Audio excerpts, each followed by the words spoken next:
integral antara jasad dan fisik. Jasad, fisik atau dan jiwanya. Jadi jiwa itu bukanlah produk dari materi, melainkan dari substansi yang menggerakkan fisik. Jadi yang tadi sudah saya sampaikan bahwa 3 pilar yang disampaikan oleh Ibu Sina, yaitu mengenai nafs an-nabatiyah dan juga nafs hayawaniyah dan nafs an-nafsiyah. Nah, dalam nafs an-nafsiyah ini, ya, dalam nafs an-nafsiyah ini, Ibnu Sina ini melihat bahwa keunikan sifat mutlak manusia itu yang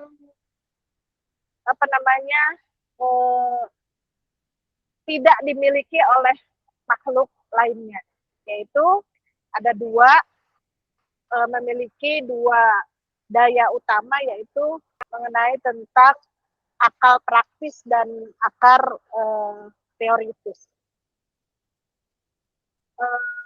Ini adalah tadi yang sudah saya sampaikan, supremasi rasio dan emosi. Kemudian bisa dilanjut Ustadz Anwar.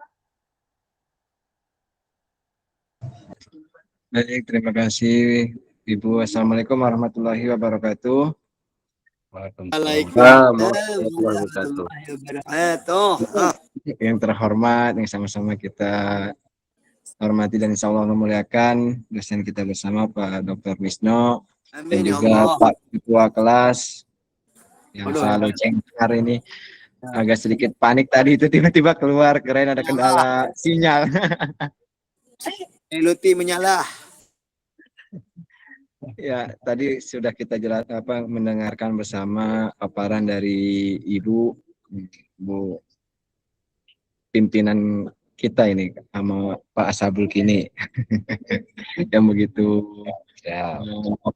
memukau. Mungkin saya meneruskan dari penjelasan beliau secara sederhana dan ringkas, mudah-mudahan dapat mudah dipahami. Baik, untuk slide selanjutnya ketutupan kamera. Model pendidikan holistik.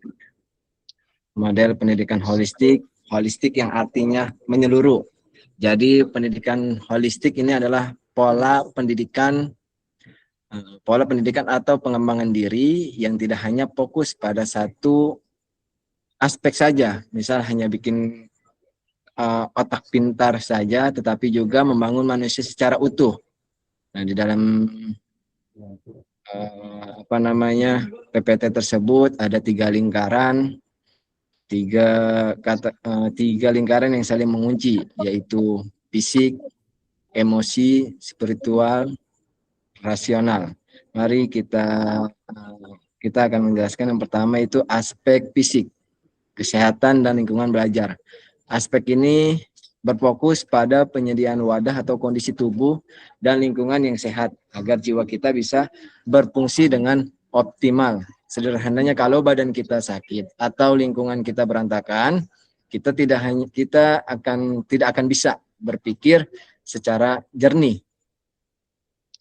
Contohnya menjaga pola hidup, tidur yang cukup 7-8 jam sehari dengan makan bergizi seperti MBG ya. Mengatur ruangan, merapikan meja, merapikan tempat tidur. Dari aspek emosi, kita mengelola amarah dan ego. Dari aspek emosi, pengelolaan amarah dan ego ini menekankan pada pelatihan regulasi atau pengendalian diri terhadap godaan dan paparan digital. Jadi bagaimana kita meredam emosi negatif seperti amarah dan ego pribadi.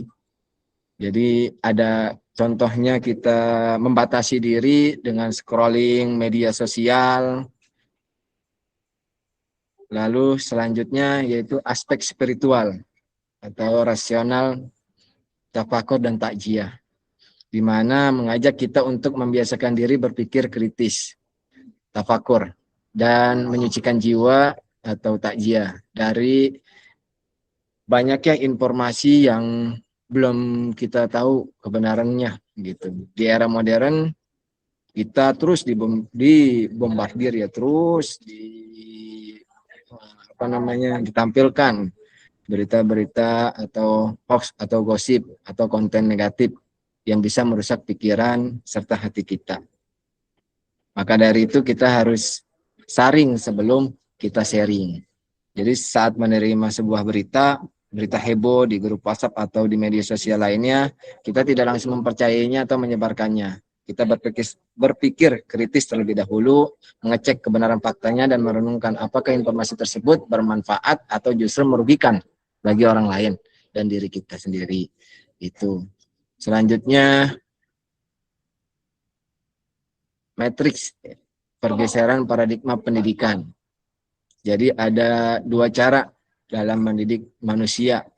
Yang pertama itu pendidikan konvensional, cara lama atau biasa, dengan pendidikan holistik ala Ibnu Sina, di mana pendidikan secara menyeluruh.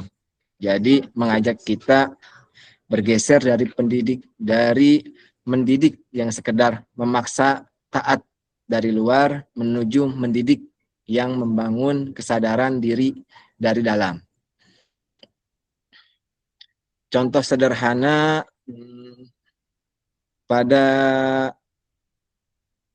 slide ini, di mana yang pertama itu titik fokus apa yang diperbaiki. Pendidikan konvensional hanya fokus pada perilaku lahiriah, apa yang terlihat oleh mata. Sedangkan pendidikan holistik ala Ibnu Sina fokus pada anatomi jiwa atau akar dari perilaku tersebut, yaitu menata hati terlebih dahulu. Kalau contohnya itu secara pendidikan konvensional, orang tua ini memarahi anaknya hanya karena si anak cemberut atau membantah tanpa tahu mengapa anaknya ini bisa kesel. Nah, pendidikan ala Ibnu Sina secara holistik, orang tua mengajak anak duduk bersama dan bertanya. Kadang diajak duduk bersama, berdiskusi, ditanya kenapa dan mengapa gitu.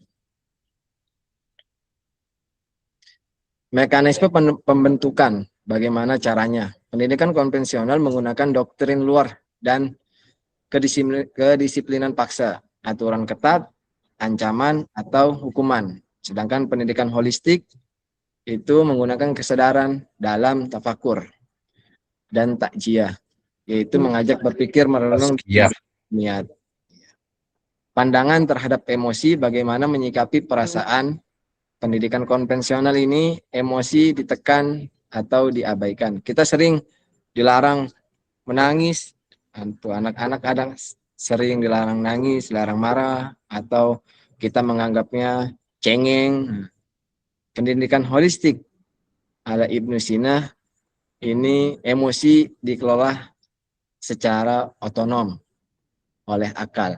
Emosi itu wajar, tetapi dialirkan dengan dikendalikan memakai logika yang sehat.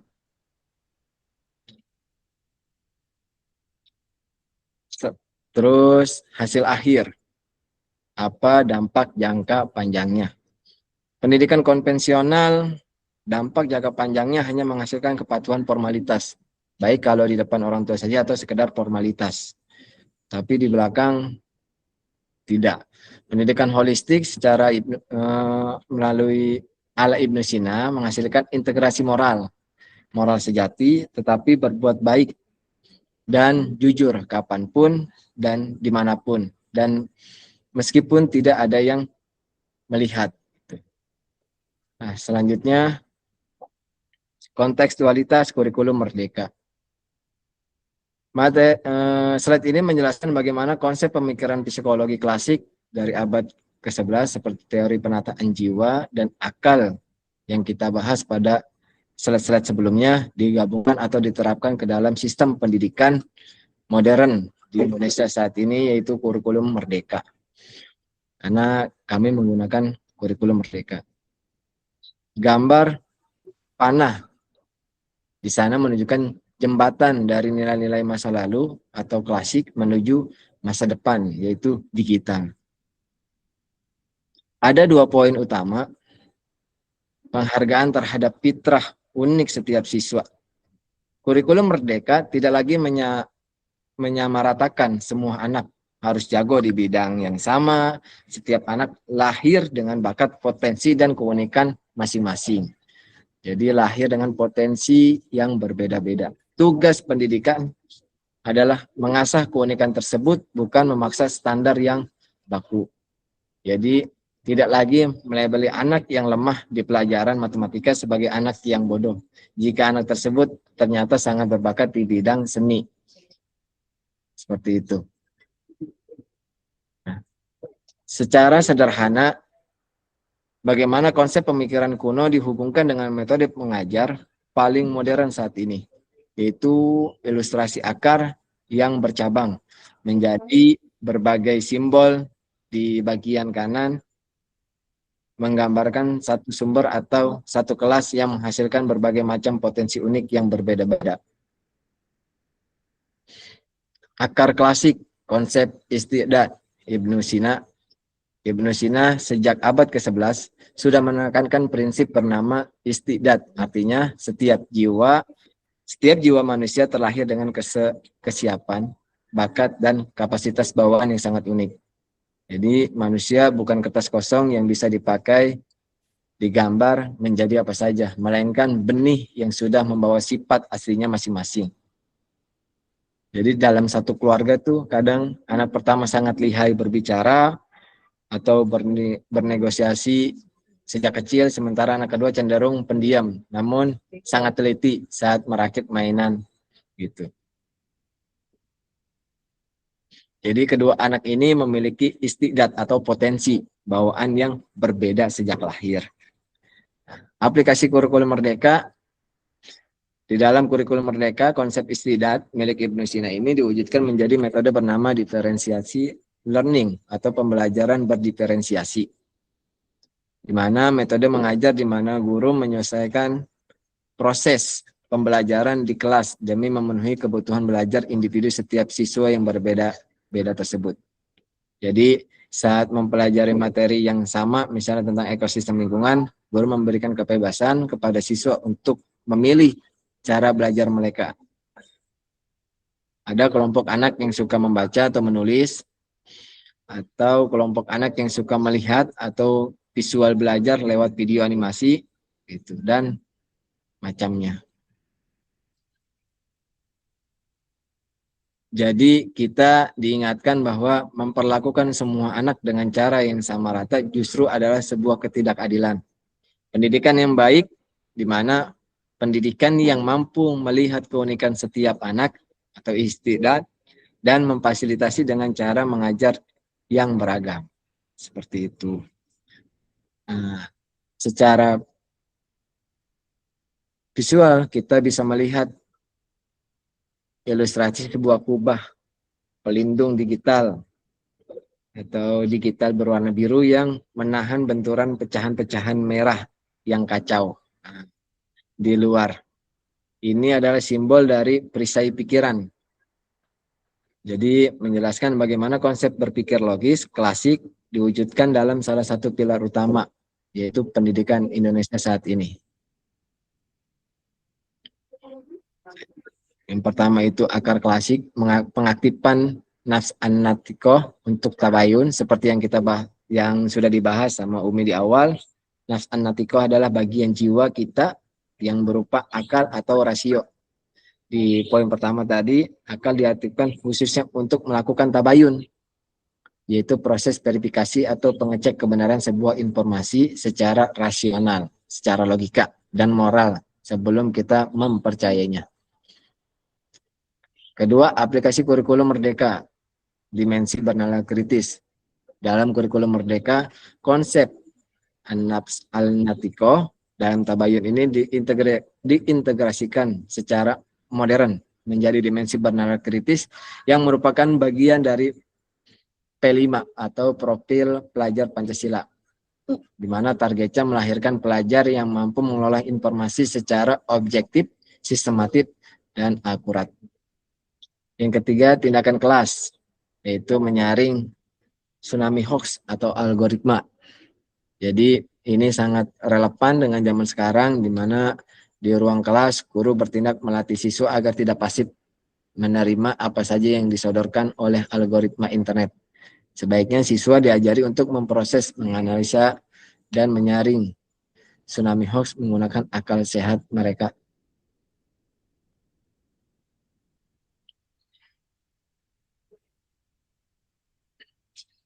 Nah, ini adalah satu kesatuan utuh karakter mulai dari lahir ketika akal mengendalikan emosi, di mana kesehatan fisik dijaga, ego diredam, bakat unik diapresiasi, dan pada akhirnya menghasilkan manusia yang benar-benar kritis, manusia yang tidak mudah goyah di tengah derasnya arus informasi palsu di era digital. Ini menghubungkan secara langsung antara kosakata klasik, matriks penerjemah kurikulum. Di sisi kiri dengan kebijakan modern abad ke-21, di sisi kanan di abad kebijakan modern abad ke-21. Sederhananya, gambaran ini membuktikan bahwa nilai-nilai pendidikan karakter luhur dari masa lalu sebenarnya memiliki istilah modern yang sekarang kita pakai di sekolah. Jadi kita bedakan, yang pertama ada istiadat, diferensiasi learning, potensi bawaan unik yang dimiliki setiap anak sejak lahir. Lalu an-nafsi an-natikoh, sederhananya kemampuan atau akal sehat manusia untuk berpikir logis, di mana di era modern kemampuan menggunakan akal sehat ini disebut sebagai dimensi bernalar kritis. Seperti itu. Lalu ada tabayun, literasi digital dan anti hoax, di mana tindakan memeriksa dan memverifikasi kebenaran sebuah informasi demi menjaga etika. Di abad ke-21, tindakan ini mewujudkan menjadi kemampuan literasi digital dan sikap anti hoax. Jadi menerima kiriman pesan berantai di grup atau di chat keluarga, misalnya tentang bahaya sebuah produk yang belum jelas sumbernya, kita bisa mengecek fakta aslinya di situs resmi pemerintah atau lembaga terpercaya. Seperti itu. Jadi menegaskan bahwa kurikulum modern saat ini tidaklah menghapus nilai-nilai luhur masa lalu. Kebijakan seperti kurikulum merdeka justru mengemas ulang kebijakan klasik agar relevan digunakan anak zaman sekarang dalam menghadapi tantangan di era digital. Nah, di slide terakhir ini, perjalanan jiwa manusia di era modern yang digambarkan dari kiri ke kanan, bagaimana kita menerima hantaman informasi luar, menyaringnya di dalam kepala hingga menghasilkan karakter yang luhur. Jadi tantangan atau rangsangan digital seperti AI atau hoax, kita dihadapkan pada pecahan-pecahan merah dan biru yang melambangkan rangsangan digital seperti kecerdasan buatan AI, algoritma, atau hoax, dan hiburan tanpa batas. Ini adalah realitas lingkungan hidup yang sekarang, yang setiap detik mungkin ya masuk ke mata dan telinga kita lewat HP atau smartphone. Jadi setiap kita membuka media sosial, kita langsung disuguhi video viral atau berita-berita viral yang belum jelas, apakah itu benar atau salah. Terus proses penyaringan, filter, natikoh atau regulasi hayawaniyah. Nah, di bagian tengah ini, semua rangsangan digital itu masuk ke dalam otak dan jiwa manusia. Disinilah terjadi proses penyaringan penting menggunakan dua hal. Filter akal sehat, menggunakan logika untuk memeriksa fakta. Apakah ini benar atau hoax. Atau regulasi hayawaniyah, pengendalian emosi, menahan nafsu dan emosi agar tidak gampang terprovokasi atau kecanduan. Jadi selaras antara akal dengan emosi, begitu. Jadi di sini di hasil akhir profil pelajar Pancasila. Setelah melalui proses penyaringan akal dan emosi yang matang, barulah keluar pancaran energi emas nih. Wow, pancaran energi emas. Yang melambangkan terbentuknya profil pelajar Pancasila. Jadi karakter ideal manusia Indonesia yang beriman, mandiri, bernalar kritis, dan berakhlak mulia. Jadi kita tumbuh menjadi individu yang bijak di dunia maya maupun nyata. Jadi kita menggunakan AI untuk membantu belajar atau bekerja secara produktif, membagikan konten yang mengedukasi, serta selalu bersikap sopan dan menghargai perbedaan pendapat di kolom komentar. Jadi akhlak bukan doktrin luar, tetapi kesadaran dalam. Pendidikan membentuk manusia yang cerdas teknologi sekaligus anggun secara moral. Itu menegaskan bahwa menjadi orang baik itu bukan karena dipaksa atau ditakut-takuti oleh aturan dari luar. Jadi karakter sejati lahir karena hati kita sendiri yang sadar. Nah, tujuan akhir dari seluruh materi kurikulum ini yaitu mencetak generasi masa kini atau masa sekarang yang tidak gagal teknologi dan sangat menguasai teknologi. Jadi cerdas teknologi, namun di saat bersamaan tetap memiliki hati yang bersih, jujur, dan tahu batasan atau tahu etika. Mungkin itu Pak Doktor. Selanjutnya kita diskusi mungkin ya bersama-sama, kita kembalikan kepada Pak Moderator. Baik, silakan Pak Moderator. Luar biasa sekali pembahasan tentang ini apa rekonstruksi jiwa di era digital dalam perspektif sudut pandang filsafatnya Ibnu Sina dan relevansinya